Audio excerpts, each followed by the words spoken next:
Hello दोस्तों, ऐसी ही मज़ेदार वीडियो सुनने के लिए मेरी वीडियो को लाइक करें, शेयर करें और चैनल को सब्सक्राइब करें।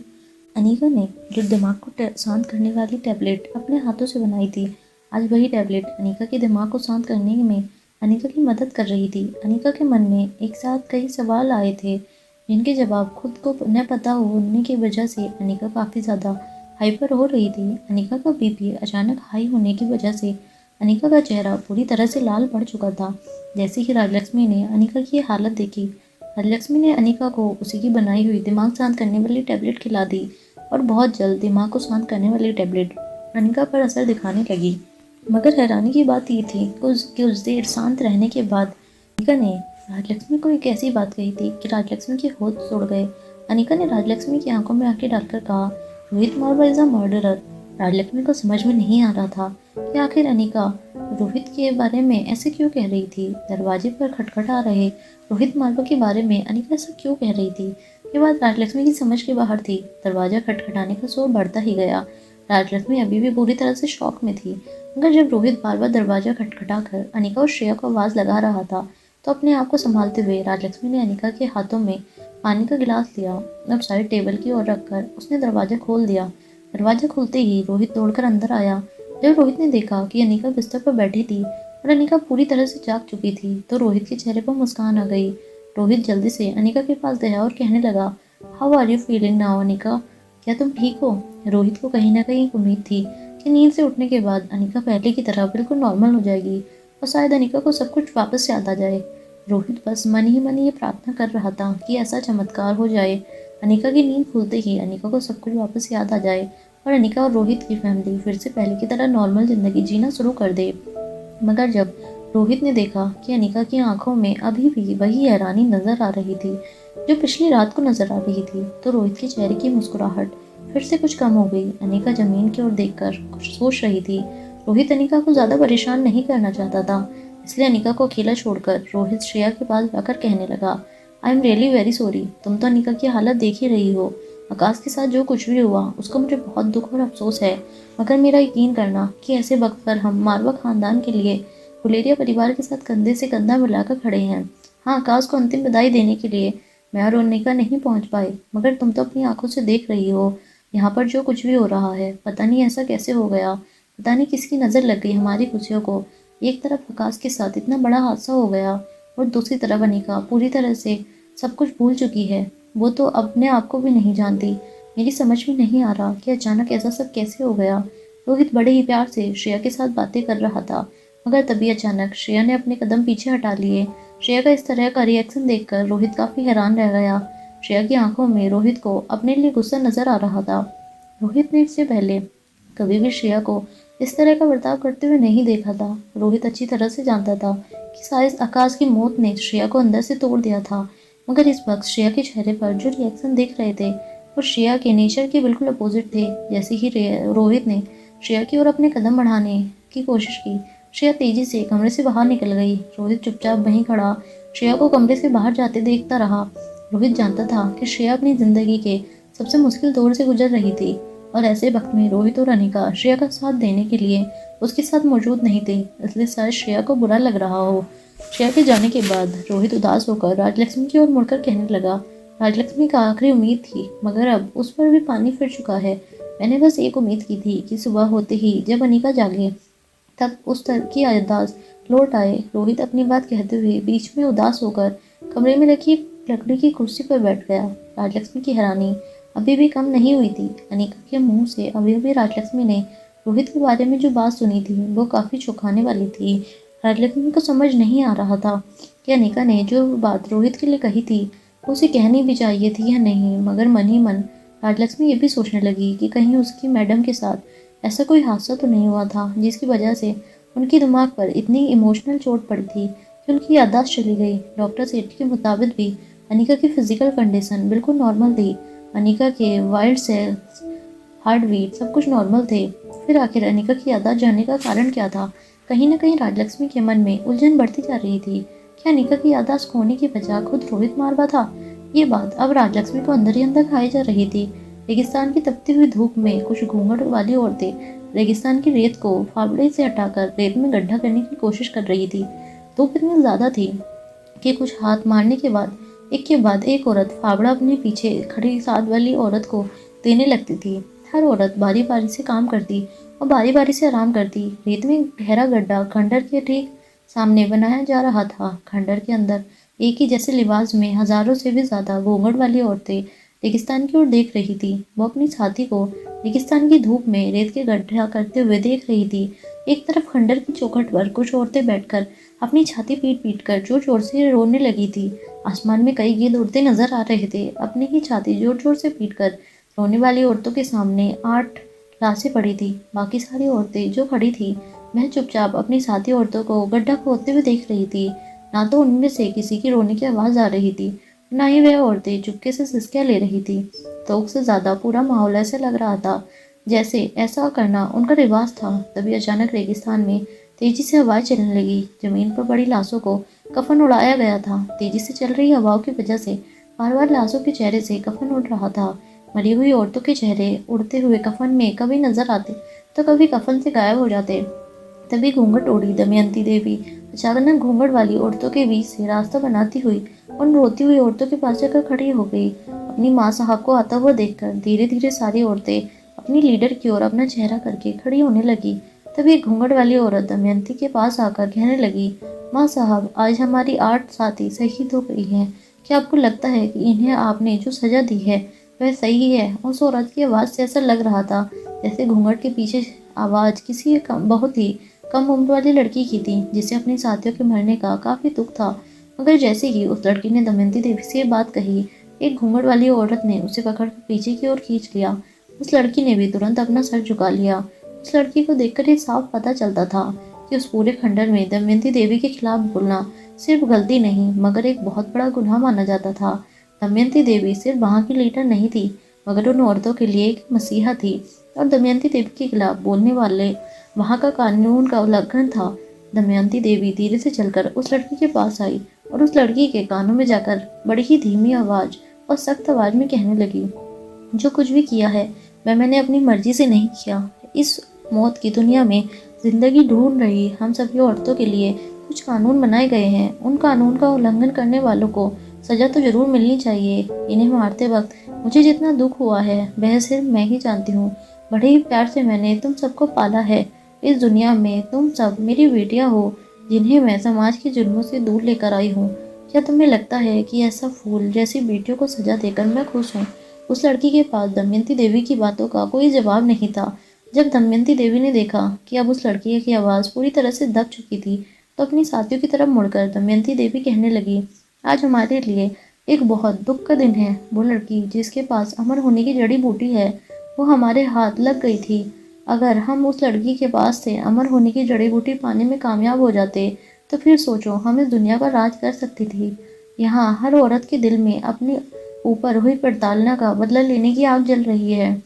उस जलती हुई आग को शांत करने के लिए हमें उस जादुई जड़ी बूटी की जरूरत थी। जरा सोचो, वो जादुई जड़ी बूटी अगर हमारे पास आ जाती तो हम सब कितनी ताकतवर हो सकती थी। तुम सबकी सब अपने दुश्मनों से बदला लेकर इस दुनिया में एक ऐसी मिसाल कायम कर सकती थी कि आइंदा कोई भी ताकतवर किसी कमजोर के ऊपर जुल्म करने की जरूरत ना करे। वो लड़की अनिका जिसे हमने इतनी मुश्किल से कब्जे में लिया था, वो लड़की वापस अपने घर पहुंच चुकी है। यह हमारे लिए शर्म की बात है। लाश के सामने वाली औरतों की रोने की आवाज अब और भी ज्यादा बढ़ने लगी थी। तभी अपने सामने पड़ी लाशों की ओर देखकर दमयंती देवी ने कहा, तुम सबको बड़ा ही अफसोस हो रहा होगा कि हमारे बीच में हमारी 8 बहनें, हमारे 8 साथी को मुझे हमेशा हमेशा के लिए रुखसत करना पड़ा। मगर तुम सब हमारे गिरोह का एक उसूल अच्छी तरह से जानती हो। यह नाकामयाबी की सिर्फ एक ही सजा है और वो है मौत।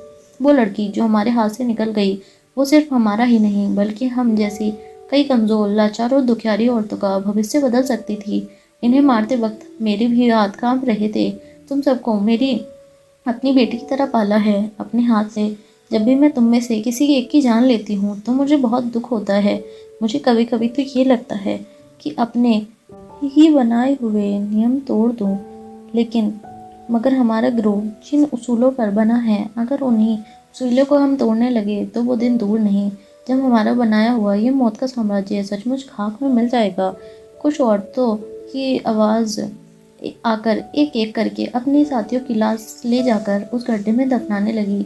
जो औरतें छाती पीट पीट कर जोर जोर से रो रही थी, उनकी आवाज़ और भी ज़्यादा बढ़ गई थी। आसमान में गिद्ध भी चक्कर लगा कर आवाज़ें निकाल रहे थे। सभी लाशों को दफनाने के बाद गरम रेत की एक चादर बिछा दी गई। जब सारी लाशें दफनाकर कुछ लड़कियां रेगिस्तान से वापस आई तो उन घूंघट वाली औरतों को एक साथ लाइन में खड़ा करके दमयंती देवी ने उससे कहा, हमें अपने साथियों को गिद्ध से बचाना है, चाहे वो गिद्ध आसमान में उड़ रहे हों या जमीन में दो पांव चलकर आ रहे हों। किसी गिद्ध के सामने आकर उसका शिकार बन जाने से अच्छा है कि हम अपने आप को ही रेत में पिघला दें। ये रेगिस्तान की तपती रेत कमाल की चीज़ है, कुछ ही दिनों में दमयंती दफनाई हुई लाशों के शरीर को पिघला देगी। दमयंती देवी की साथी औरतें दमयंती देवी का चेहरा तो नहीं देख पा रही थी, मगर वो इतना तो जान चुकी थी कि घूंघट के पीछे दमयंती देवी काफ़ी मायूस और निराश थी। बड़ी लंबी चौड़ी प्लानिंग के बाद दमयंती देवी ने अनिका की किडनैपिंग की थी और अनिका के जरिए वो उस जादुई जड़ी बूटी तक पहुंचना चाहती थी जो दमयंती देवी के मिशन को कामयाबी दिला सके। दमयंती देवी की आवाज़ धीरे धीरे भारी होने लगी थी। दमयंती देवी के इस काले साम्राज्य का सिर्फ एक उसूल था, वहाँ पर रहने वाली और काम करने वाली तमाम घूंघट वाली औरतों को कभी अपनी शक्ल बाहरी दुनिया में किसी को नहीं दिखानी थी। अगर किसी औरत की शक्ल गलती से भी बाहरी दुनिया के किसी इंसान ने देख ली तो उस औरत को उसी वक्त अपनी जान देनी होती थी और अपने चेहरा तेजाब डालकर इस तरह बिगाड़ लेना होता था कि कोई इस चेहरे की असली पहचान तक न पहुंच सके। सारी की सारी औरतें समाज के लिए और कानून के लिए मरी हुई थी, मगर दमयंती देवी के काले साम्राज्य में ये सारी औरतें जिंदा थी और दमयंती देवी के अनजान मिशन में दमयंती देवी को अपना मसीहा समझकर काम कर रही थी। जो घूंघट वाली औरतें अनिका का पीछा करते हुए अनिका को पकड़ने गई थी, वह सब खाली हाथ वापस लौटी थी। अनिका उनकी गिरफ्त से छूट कर निकल गई थी। यहाँ तक कि उन औरतों ने यह भी कहा कि अनिका को बचाने के लिए बाहरी दुनिया से कोई आया था, इसलिए दमयंती देवी के उसूलों के मुताबिक उन औरतों को अपनी जान देनी थी। दमयंती देवी ने खुद अपने हाथों से उन सारी औरतों का गला घोटकर उन्हें मौत की नींद सुला दिया था, मगर मरने से पहले दमयंती देवी की एक साथी ने एक ऐसी बात कही जिसे सुनकर दमयंती देवी काफ़ी हैरान हो गई। दमयंती देवी को पहले तो इस बात पर हैरानी हो रही थी कि रेगिस्तान के बीचों बीच दो देशों की एलओसी पर बने इस खंडर के पास आखिर कौन अनिका को बचाने के लिए आया था। जब दमयंती देवी के मन में चल रहे सवाल दमयंती देवी ने अपनी साथी औरत से पूछे तो उसने जवाब देते हुए कहा, माँ साहब, जब हम अनिका का पीछा करते हुए रेगिस्तान के बीचों बीच पहुंचे तो अचानक अनिका रेगिस्तानी दलदल में जा फंसी। हमने एक के बाद एक अनिका के शरीर पर जहरीले बाण से वार किया ताकि उसका शरीर सुन पड़ जाए और हम जल्द से जल्द उस पर काबू पा सकें, मगर न जाने तभी अचानक वहाँ कोई आ गया। वो शायद किसी ऊँट पर बैठा था, शायद कोई मुसाफिर था या बॉर्डर को पार करने वाला कोई घुस बैठा। रेगिस्तानी तूफान की वजह से हम उसकी शक्ल तो ठीक से नहीं देख पाए, मगर रेगिस्तान में हर तरफ रेत ही नजर आ रही थी और रेगिस्तानी तूफान में क्या हालात होती है ये तो आप अच्छी तरह से जानती हैं। हम पूरी तरह से दिशाहीन हो गए थे, हमें पता ही नहीं चला कि कब वो लड़की अनिका हमारी आंखों के सामने से गायब हो गई। मगर रेगिस्तानी तूफान के थम जाने के बाद हमने काफ़ी देर तक उस लड़की को ढूंढने की कोशिश की। अनिका को बचाने वाला शख्स उसे किसी ऊँट पर ले गया था। ऊँट के पैरों के निशान को हम देखते हुए काफ़ी देर तक रेगिस्तान में चलते रहे। काफ़ी देर चलने के बाद ऊँट के पैरों के निशान एक जगह पर रुक गए। हैरानी की बात यह थी कि वो ऊँट भी वहीं पर बैठा था और ऊँट को देखकर हमें ऐसा नहीं लग रहा था कि वह ऊँट किसी का पालतू ऊँट था, वो तो बस रेगिस्तानी जंगली ऊँट था। अक्सर रेगिस्तानी जंगली ऊँटों पर सवारी करना नामुमकिन होता है। मेरी तो समझ में नहीं आ रहा था कि अनिका को बचाने वाले शख्स ने उस जंगली ऊँट को काबू में कैसे किया, किस तरह वह उस पर सवारी कर रहा था। उस औरत ने दमयंती देवी को जब ये सारी बातें कही तब दमयंती देवी काफ़ी हैरान रह गई। जंगली ऊँटों को काबू करना किसी के बस में नहीं था। जिन ऊँटों पर सवारी की जा सके वैसे ऊँट पहले से पाले जाते थे और उन्हें उस तरह ट्रेन किया जाता था। जंगली ऊँटों पर सिर्फ वही इंसान सवार हो सकता था जो जानवरों की भाषा समझता हो। उस औरत ने अपनी बात आगे बढ़ाते हुए दमयंती देवी से कहा, माँ साहेब, बहुत अजीब बात थी। वो ऊँट हमें जहाँ मिला वहाँ से कुछ ही दूरी पर हमें कुछ कदमों के निशान नजर आए। हम उन कदमों के निशान का पीछा करते हुए एक जगह जा पहुँचे जहाँ पर हमने एक बड़ा सा गड्ढा दिखाई दिया। काफ़ी देर तक उस गड्ढे को हैरानी से देखते रहे हम, मगर फिर हमें इस बात का एहसास हुआ कि वो गड्ढा एक बड़े से हेलीकॉप्टर के पहिए की वजह से बना हुआ था। इसका मतलब साफ था कि अनिका को जो कोई भी बचा कर ले गया था वो उसे हेलीकॉप्टर में बिठाकर यहाँ से ले गया है। उस औरत की पूरी बात सुनने के बाद दमयंती देवी ने उस औरत का गला घोटकर उसे मौत के घाट उतार दिया। मगर मरने से पहले उस औरत ने दमयंती देवी को जो कुछ भी कहा, उस बात ने दमयंती देवी को पूरी तरह से हैरान कर दिया था। दमयंती देवी ये नहीं समझ पा रही थी कि आखिर अनिका इस तरह से कैसे बचकर निकल सकती थी। दमयंती देवी के काले मौत का साम्राज्य इतना खुफिया था कि खुद योगराज तक को इसकी भनक नहीं थी कि उसकी माँ दमयंती देवी मौत की आड़ में कहाँ से ऑपरेट करती थी। योगराज इतना तो अच्छी तरह से जानता था कि दमयंती देवी जिंदा थी। दमयंती देवी कभी कभी योगराज से मिलने उसकी पुश्तैनी हवेली पर भी जाया करती थी। मगर दमयंती देवी अपना काला साम्राज्य कहाँ से ऑपरेट करती थी, वो कहाँ रहती थी, दमयंती देवी की मदद कौन करता था, यह बात खुद योगराज भी नहीं जानता था। दमयंती देवी ने अपने उन साथियों को मौत के घाट उतार दिया था, मगर उन्हें इस बात को समझ में नहीं आ रही थी कि अनिका को बचाने के निकलना महज एक इत्तेफाक था या कोई सोची समझी साजिश का हिस्सा। जिस वक्त अनिका दमयंती देवी के चंगुल से बचकर बाहर निकली थी, ठीक उसी वक्त किसी मुसाफिर का वहां आना और फिर अनिका को बचाने के बाद उसे हेलीकॉप्टर से ले जाना, ये सब कुछ बहुत अजीब था। दमयंती देवी अब तक ये तो जान चुकी थी कि अनिका वापस मारवा हाउस पहुंच चुकी थी। इसका मतलब साफ था कि जिस किसी ने अनिका को बचाया था उसने अनिका को वापस उसके घर भिजवा दिया था। मगर दमयंती देवी ये भी जानती थी कि जिस किसी ने अनिका को मारवा हाउस वापस भिजवाया था उसने अब तक अपना नाम छुपाए रखा था। उस इंसान ने ना तो रोहित को कुछ बताया था और ना ही वह इंसान दुनिया के सामने अपना चेहरा दिखाना चाहता था। इसका मतलब साफ था कि जिस किसी ने भी अनिका को बचाया था वो कोई मामूली इंसान नहीं था। अनिका काफ़ी पावरफुल और पैसे वाले खानदान की लड़की थी। वो मारवा खानदान की बहू थी। अनिका जैसी लड़की की जान बचाकर उसे घर वापस भिजवाने के बदले में मारवा परिवार और गुलेरिया परिवार उस इंसान को दौलत और शोहरत से मालामाल कर देते। मगर जिस इंसान ने अनिका को घर वापस भेजा था उसे इन सब चीज़ों की लालच नहीं थी।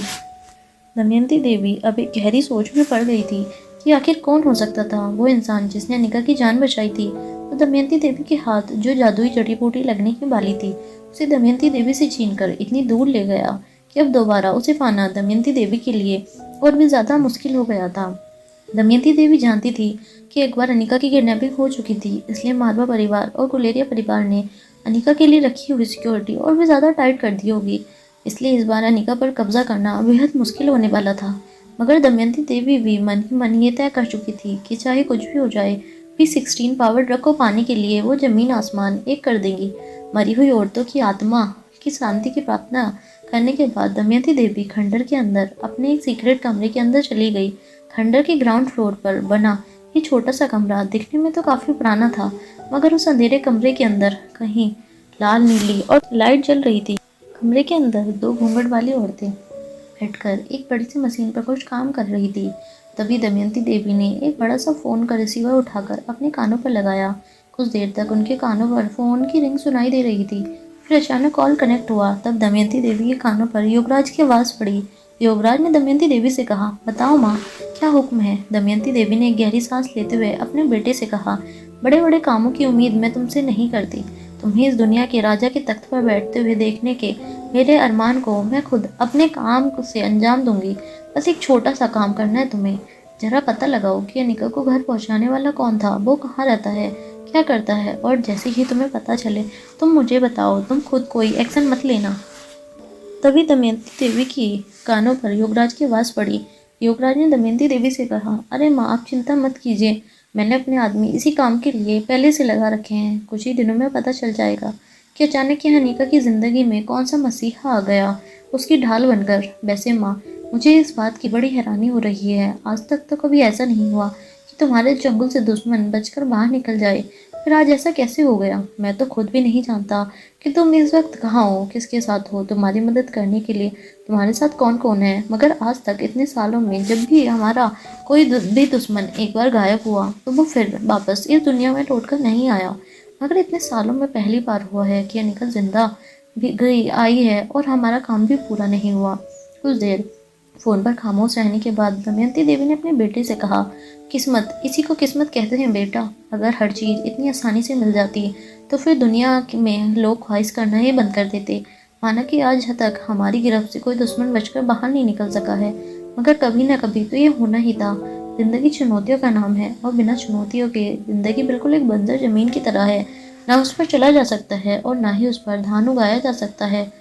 अपनी माँ की आवाज़ सुनने के बाद योगराज ने दमयंती देवी से कहा, माँ वो इलेक्शन नज़दीक आ रहे हैं। इस बार आलाक मान को मैंने ऐसा फंसाया है कि न चाहते हुए भी वो लोग टिकट इस बार मुझे ही देंगे। माँ अगर वो कैंपेनिंग के लिए इससे पहले कि युवराज अपनी बात पूरी कर पाता, दमयंती देवी ने युवराज से कहा, मिल जाएंगे कल तुम्हें 50 करोड़ रुपए हवेली के पीछे वाले पेड़ के नीचे रखी एक बोरी में मिल जाएंगे। दमयंती देवी की बात सुनते ही युवराज ने मुस्कुराते हुए कहा, अरे माँ इतनी जल्दी नहीं है।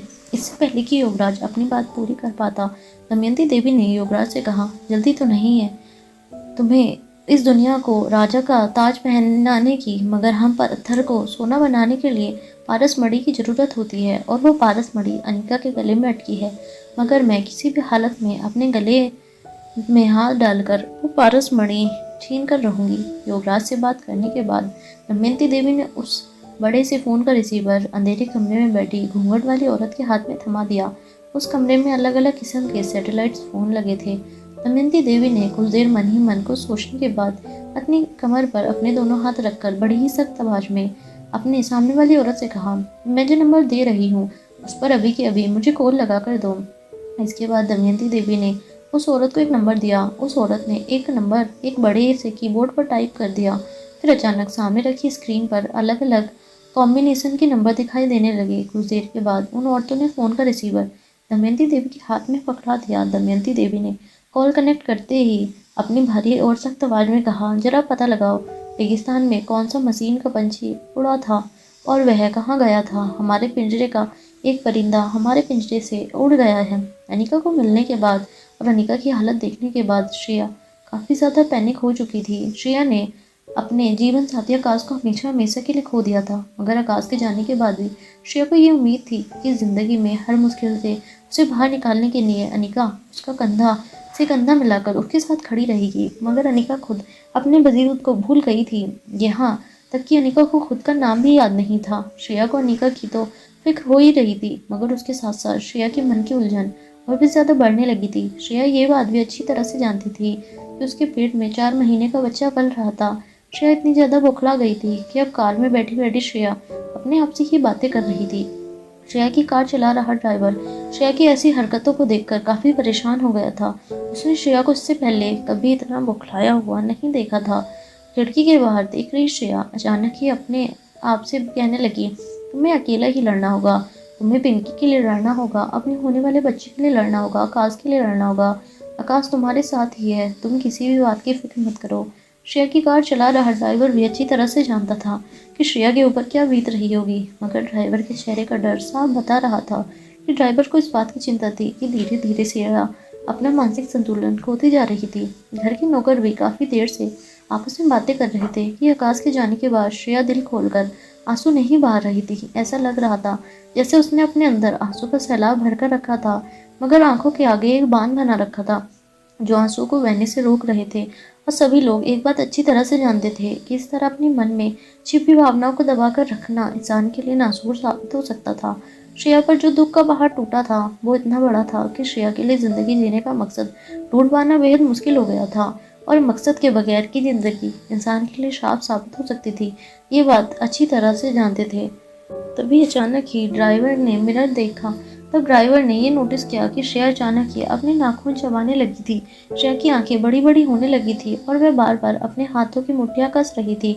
फिर अपने साथ कुछ बात करने के बाद अचानक श्रेया ने मुट्ठियां खोल देती। ये सब बात देखने के बाद अब ड्राइवर से रुका नहीं गया। ड्राइवर ने पीछे मुड़कर श्रेया की ओर देखा और पूछा, मैडम आप ठीक तो है ना। ड्राइवर पीछे जरूर मुड़ा था, मगर उसका ध्यान पूरी तरह से ड्राइविंग पर था। मगर इसके बावजूद श्रेया ने जब ड्राइवर को पीछे मुड़ा हुआ देखा तो उसने अपनी आवाज़ ऊँची करते हुए ड्राइवर से कहा, तुम ड्राइविंग पर ध्यान दो, इस तरह से ड्राइवर करते करते पीछे देखोगे तो एक्सीडेंट हो जाएगा। सच बताओ, क्या प्लानिंग है तुम्हारी? क्या तुम भी मुझे मार देना चाहते हो? श्रेया के मुंह से ऐसी बात सुनकर ड्राइवर के हाथ पांव कांपने लगे। यह बात सब लोग अच्छी तरह से जानते थे कि आकाश का एक्सीडेंट ड्राइवर की लापरवाही के कारण हुआ था। आकाश के एक्सीडेंट के बाद लोग तरह तरह की बातें फैला रहे थे। इस बातों में सच क्या था और झूठ क्या था ये कह पाना बहुत मुश्किल था, क्योंकि आकाश के साथ साथ ड्राइवर भी हमेशा हमेशा के लिए दुनिया से चला गया था। इसलिए उस वक्त जब आकाश की कार का एक्सीडेंट हुआ था तब क्या हुआ था, यह बात अब एक पहेली बन चुकी थी जिसे सुलझाना श्रेया के लिए नामुमकिन हो गया था। श्रेया की डांट सुनते ही अपनी आवाज़ में ड्राइवर ने कहा, सॉरी मैडम सॉरी, ये कहते हुए ड्राइवर ने अपना ध्यान पूरी तरह से ड्राइविंग में लगाकर गाड़ी आगे ले जाना शुरू किया। कुछ ही देर में श्रेया की कार बुलेटी हाउस के अंदर दाखिल हुई। जैसे ही गाड़ी बंगले के मेन डोर के सामने रुकी, श्रेया कार से उतरकर सीधे बंगले के अंदर चली गई। श्रेया ने कार का दरवाजा भी बंद नहीं किया। श्रेया ने कभी भी इस तरह का रूड बिहेवियर नौकरों के साथ नहीं किया, मगर आज जिंदगी में पहली बार श्रेया का बर्ताव घर के नौकरों को काफी अजीब लग रहा था। जब श्रेया बंगले के अंदर पहुंची तब नंदनी पहले से ही लिविंग रूम में पिंकी के साथ बैठी श्रेया का इंतजार कर रही थी। पिंकी के हाथ में एक छोटा सा बाउल था जिसमें नंदनी ने कुछ नाश्ता रखा था। नंदनी अपने हाथों से पिंकी को खाना खिला रही थी। जैसे ही श्रेया घर के अंदर दाखिल हुई, नंदनी की नज़र श्रेया पर पड़ी। श्रेया को इस तरह सफ़ेद लिबास में देखकर नंदनी का दिल बैठा जा रहा था, मगर वो जानती थी की कुदरत के आगे वे बिल्कुल लाचार थी। हालांकि वह श्रेया को इस हालत में देख नहीं सकती थी, मगर वो इस बात का एहसास अपनी बातों या अपने चेहरे से होना नहीं देना चाहती थी। पिंकी के सर पर हाथ फेरते हुए नंदनी ने पिंकी से कहा, देखो मम्मा आ गई। नाश्ता कर रही पिंकी ने जैसे ही अपनी मम्मा को घर में दाखिल होते हुए देखा, पिंकी के नाश्ते का बाउल डाइनिंग टेबल पर रखा और दौड़कर श्रेया के पास चली गई। श्रेया से लिपटते ही पिंकी ने कहा, कहाँ चली गई थी आप मम्मा? पिंकी का सवाल खत्म होते ही नंदनी अपनी जगह से उठकर श्रेया के पास आई और कहने लगी, श्रेया कहाँ चली गई थी? तुम सुबह से कहीं घर में नजर नहीं आई। हम सबको काफ़ी फिक्र हुई। मैं कब से तुम्हें कॉल लगा रही हूँ, मगर तुम कॉल भी रिसीव नहीं कर रही थी। पिंकी भी काफ़ी घबरा गई थी। फिर ड्राइवर से हमें पता चला कि तुम अनिका से मिलने लाइफ केयर हॉस्पिटल गई थी। अब कैसी है अनिका? जैसे ही नंदनी ने अपनी बात पूरी की, श्रेया ने पिंकी को अपने आप से अलग करते हुए कहा, देखो पिंकी, उस दिनों में के लिए तुम्हारे मम्मा से इस तरह से अचानक लिपटना तुम्हें बंद करना होगा। मम्मा के पेट में तुम्हारा होने वाला भाई या बहन पल रहा है। तुम्हारे पापा की आखिरी निशानी और होने वाले बच्चे की तुम बड़ी बहन बनने वाली हो। तुम्हें ज़रा जिम्मेदारी से अब काम लेना चाहिए। कितनी बड़ी हो गई हो तुम। पिंकी अच्छी तरह से समझ पा रही थी कि उसकी मम्मा प्रेग्नेंट थी और बहुत ही जल्द उसके भाई या बहन को जन्म देने वाली थी। पिंकी काफ़ी समझदार बच्ची थी और आज तक कभी भी श्रेया ने पिंकी को किसी भी बात के लिए डांट नहीं लगाई थी और ना ही पिंकी ने ऐसा कोई काम करती थी कि उसे डांटना पड़े। मगर अचानक ही श्रेया ने जब पिंकी से ऐसी बात कही तो पिंकी को अपनी मम्मा का बर्ताव काफ़ी अजीब लगा। नंदनी भी श्रेया के बर्ताव को से काफ़ी हैरान थी। नंदनी अच्छी तरह से जानती थी कि प्रेगनेंसी के दौरान किस तरह से प्रिकॉशंस लेने चाहिए, मगर पिंकी ने ऐसा कुछ नहीं किया था जिसकी वजह से श्रेया को उसे डांट लगानी पड़े। नंदनी अच्छी तरह से जानती कि श्रेया इस वक्त किस तरह के हालातों से गुजर रही थी, इसलिए बात को संभालते हुए नंदनी ने पिंकी से कहा, बिल्कुल ठीक कह रही हैं तुम्हारी मम्मा। तुम जल्दी बड़ी बहन बनने वाली हो, इसलिए चलो आज हम एक बात डिसाइड करते हैं कि आज के बाद जब तक तुम्हारी मम्मा तुम्हारे भाई या बहन को जन्म नहीं दे देती, तब तक तुम्हारा सारा ख्याल मैं रखूंगी। तुम्हें जो भी चाहिए वो मुझे कहना। तुम्हारे स्कूल आने जाने की जिम्मेदारी से लेकर खाने पीने की सारी जिम्मेदारियाँ अब मेरे सर पर होंगी। कुछ दिनों में के लिए मम्मा को इन सारी जिम्मेदारियों से मुक्त कर दो। पिंकी भी अपनी चाची को देखकर हाँ में सर हिला रही थी, मगर फिर पिंकी और नन्नी के कानों पर एक जोरदार चीख पड़ी। श्रेया ने नन्नी की ओर देखा। क्या मतलब है? ये सारी जिम्मेदारियां तुम निभाओगी? मुझे किसी की मेहरबानी की कोई ज़रूरत नहीं है। आकाश जरूर चला गया है, मगर वो मेरे और मेरे बच्चों के लिए जो ताकत छोड़कर गया है वो ताकत मेरे साथ अभी मौजूद है। हम कोई बेबस लाचार माँ बेटी नहीं है जो सब लोग अचानक ही हम पर सिंपैथी बरसाने चले आए। श्रेया की ये बात नन्नी सुनकर अचानक चौंक गई। आज तक श्रेया और नन्नी के संबंध काफ़ी अच्छे रहे थे। श्रेया अच्छी तरह से जानती थी कि भले ही सिद्धार्थ गुलेरिया का स्वभाव थोड़ा सा अजीब था, मगर नंदिनी घर की बहू होने के बावजूद घर की बेटी बनकर रहती थी। एक बड़ी बहू होने के नाते नंदिनी ने सारे फर्ज अच्छी तरह से निभाए थे। श्रेया के घर में आने के बाद भी नंदिनी ने श्रेया का बिल्कुल उसकी सहेली बनकर घर में एकदम कंफर्टेबल कर दिया था, मगर आज उसी श्रेया के मुंह से ऐसी बात सुनकर नंदिनी को गहरा आघात लगा था। नंदिनी बड़ी बड़ी आंखों से बस कुछ देर तक श्रेया को देखती रही। श्रेया की आंखें कभी बड़ी हो जाती, कभी छोटी हो जाती। श्रेया बार बार अपनी मुट्ठियों को कसने लगती, फिर उन्हें छोड़ देती। नंदिनी अच्छी तरह से श्रेया को ऑब्जर्व कर रही थी, मगर उसे समझ में नहीं आ रहा था कि आखिर श्रेया के साथ क्या हो रहा था। श्रेया की ऊंची आवाज़ सुनकर घर के सारे नौकर भी श्रेया और नंदिनी के आसपास जमा हो गए। नौकरों को इस बात की चिंता अब सताने लगी थी कि आखिर श्रेया का मानसिक संतुलन किस दिशा में जा रहा था। तभी अचानक श्रेया गहरी सांसें लेने लगी। धीरे धीरे श्रेया के चेहरे पर दिख रही बौखलाहट भी काफी हद तक कम हो गई। अपने आप को संभालते हुए श्रेया ने नंदिनी की आंखों में आंखें डालते हुए कहा, देखिए नंदिनी भाभी, मेरी बेटी को या मुझे किसी भी मदद की जरूरत नहीं है। हम दोनों एक दूसरे को संभालने के लिए काफ़ी हैं। आकाश की मौत ने श्रेया को पूरी तरह से बदल दिया था। श्रेया ने आकाश की मौत के बाद तरह तरह की बातें सुनी थी लोगों से, इसलिए अब धीरे धीरे श्रेया का लोगों पर से विश्वास उठता चला जा रहा था। जैसे जैसे नन्ही श्रेया के जितना करीब आने की कोशिश कर रही थी, श्रेया उतना ही उससे दूर जाने की कोशिश करने लगी थी। नन्ही को अपनी बात बताने के बाद श्रेया ने पिंकी का हाथ पकड़ा और उसे घर में बनी लिफ्ट की ओर ले जाने लगी। श्रेया पिंकी को लेकर लिफ्ट के अंदर दाखिल हो गई। जब लिफ्ट का दरवाजा खुला तब अचानक ही नन्ही की आंखों से आंसू बहने लगे। नन्ही को श्रेया की कही हुई बातों का बुरा नहीं लग रहा था, बस नन्ही के दिल में अब श्रेया के लिए फिक्र और ज्यादा बढ़ गई थी। नन्ही जानती थी कि अगर अचानक ही एक जीवन साथी जिसके साथ जीने मरने की कस्में खाई हुई और सपने देखे हों वो जिंदगी से इस तरह चला जाए तो जिंदगी बिल्कुल बेमायने हो जाती है। नन्ही बस श्रेया के बारे में सोच सोच कर आंखों से आंसू बहा रही थी। तभी नन्ही के कानों पर एक भारी आवाज पड़ी, श्रेया को उसके बर्ताव के लिए माफ कर देना। जैसे ही नन्ही ने पलट कर देखा तो पाया उसके ठीक पीछे करण गुलेरिया और सिद्धार्थ खड़े थे। करण ने अपना सिर झुकाकर नन्ही से कहा, देखो नन्ही बेटा, श्रेया के साथ जो कुछ भी हुआ है उसकी वजह से। इसके पहले कि करण कुछ कह पाते, नन्ही ने अपने हाथ जोड़ते हुए करण से कहा, प्लीज चाचा जी, आप इस तरह की बातें मत कीजिए। आपको श्रेया के बर्ताव के लिए माफी मांगने की कोई जरूरत नहीं है। बस मेरी तो समझ में नहीं आ रहा है कि ऊपर वाले ने एक हंसते खेलते परिवार की जिंदगी अचानक इस तरह कैसे उजाड़ दी। नन्ही आंखों में आंसू लिए श्रेया की फिक्र में रो रही थी और करण भी श्रेया की कंडीशन को लेकर काफी टेंशन में नजर आ रहे थे। वहीं सिद्धार्थ के चेहरे पर कोई और ही टेंशन नजर आ रही थी। सिद्धार्थ बार बार यहाँ वहाँ देखकर मन ही मन को सोच रहा था। सिद्धार्थ को समझ नहीं आ रहा था कि वो अपनी बात कैसे आगे रखे। सिद्धार्थ के चेहरे को देखकर लग रहा था कि उसे करण के साथ कुछ बात करनी थी, मगर वो कुछ कह नहीं पा रहा था। मगर अचानक जब करण सिद्धार्थ की ओर मुड़े तो वो सिद्धार्थ ने अचानक ही अपने चेहरे के हाव भाव संभालते हुए करण से कहा, ऐसे चाचा जी, वो बोर्ड ऑफ डायरेक्टर्स का फिर से कॉल आया था आपको। वो लोग कह रहे थे कि मगर मैं जल्दी से जल्दी कंपनी के प्रेसिडेंटशिप की कुर्सी संभाल लूँ तो अच्छा रहेगा। आपको बस श्रेया के कुछ सिग्नेचर लेने होंगे। सिद्धार्थ के मुंह से ऐसी बात सुनकर आंसू बहा रही नंदिनी अचानक दंग रह गई।